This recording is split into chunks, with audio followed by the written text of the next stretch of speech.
இன்றைக்கு நாம் வெளிப்படுத்தின விசேஷம் 13வது அதிகாரத்தை தியானிப்போம். ஆண்டவருக்கே மகிமையும் கனமும் ஸ்தோத்திரமும் உண்டாவதாக. இப்பொழுது யோவான் கடற்கரை மணல் மேல் நிற்கின்றார். சமுத்திரத்திலிருந்து ஒரு மிருகம் எழும்பி வருகின்றது.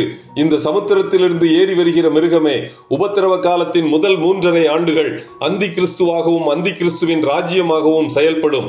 அதற்கு 7 தலைகளும் 10 கொம்புகளும் இருக்கின்றது. அதன் கொம்புகளின் மேல் 10 கிரீடங்களும் அதன் தலைகளின் மேல் தூஷண நாமமும் எழுதப்பட்டு இருக்கின்றது. தலை என்பதும் கொம்பு என்பதும் ராஜாக்களை குறிக்கின்றது. இந்த மிருகம் பார்ப்பதற்கு சிறுத்தையைப் போல இருக்கின்றது. கால்கள் கரடியைப் போலவும் வாய் சிங்கத்தைப் போலவும் இருக்கின்றது. இந்த 3 மிருகங்களையும், அதாவது சிறுத்தையையும் கரடியையும் சிங்கத்தையும், தானியேல் 7வது அதிகாரத்தில் தன்னுடைய சொப்பனத்தில் பாபிலோன் ராஜ்யமாகவும் பெர்ஷிய ராஜ்யமாகவும் கிரேக்க ராஜ்யமாகவும் கண்டார். எனவே இந்த 3 ராஜ்யங்களும் அந்தி கிறிஸ்துவின் கூட்டணியில் செயல்படும்.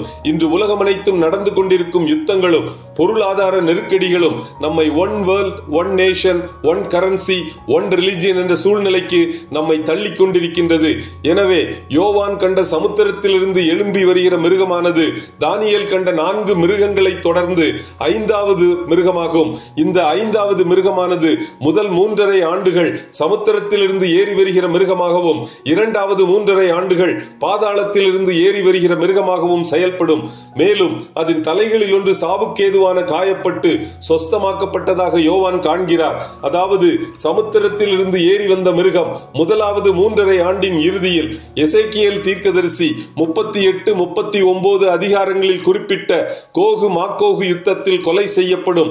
ஆண்டவர் இந்த யுத்தத்தை நேரடியாக கையாளுவார். சமுத்திரத்திலிருந்து ஏறி வந்த மிருகத்திற்கு பதிலாக அபத்தோன் என்றும் அப்பல்லியோன் என்றும் அழைக்கப்படும் பாதாளத்திலிருந்து ஏறி வருகிற மிருகம் பாபிலோனிய ஸ்திரீயாகிய ரோமுடன் கூட்டணி அமைத்து 2வது 3.5 ஆண்டுகள் அந்தி கிறிஸ்துவாகவும் அந்தி கிறிஸ்துவின் ராஜ்யமாகவும் செயல்படும். பாபிலோனிய ஸ்திரீ திருச்சபையை தன் கட்டுப்பாட்டிற்குள் வைத்துக் கொண்டு ஆண்டவருக்கு விரோதமாக விசுவாச துரோகத்தை ஏற்படுத்தி திருச்சபையை வீழ்ச்சியடைய செய்யும். இதற்கு எதிர்த்து நிற்பவர்கள் கொலை செய்யப்படுவார்கள்.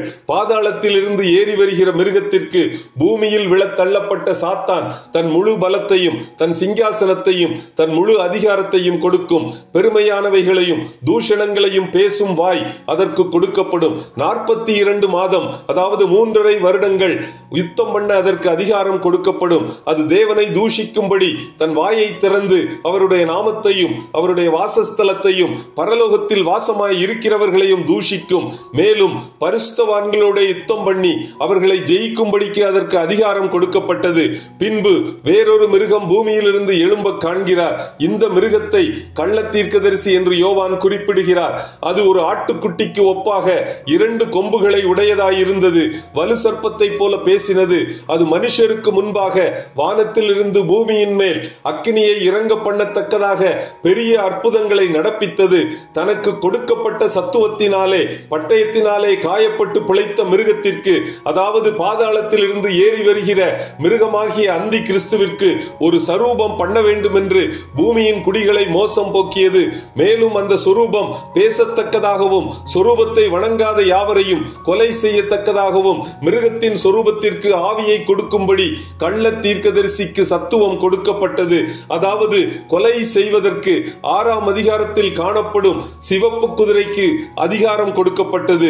அது சிறியோர், பெரியோர், ஐஸ்வர்யவான்கள், தரித்திரர், சுயாதீனர், அடிமைகள் இவர்கள் யாவரும் தங்கள் தங்கள் வலது கைகளிலாவது நெற்றுகளிலாவது ஒரு முத்திரையை பெறும்படிக்கும் அந்த மிருகத்தின் முத்திரையாவது அதன் நாமத்தையாவது அதன் நாமத்தின் லக்கத்தையாவது தரித்து கொள்ளுகிறவன் தவிர வேறொருவனும் கொள்ளவும் விற்கவும் கூடாதபடிக்கும் செய்தது. அதாவது விற்கவும் கொள்ளவும் கூடாதபடி உணவு தட்டுப்பாட்டையும் பஞ்சத்தையும் ஏற்படுத்த 6ஆம் அதிகாரத்தில் காணப்படும் கருப்பு குதிரைக்கு அதிகாரம் கொடுக்கப்பட்டது.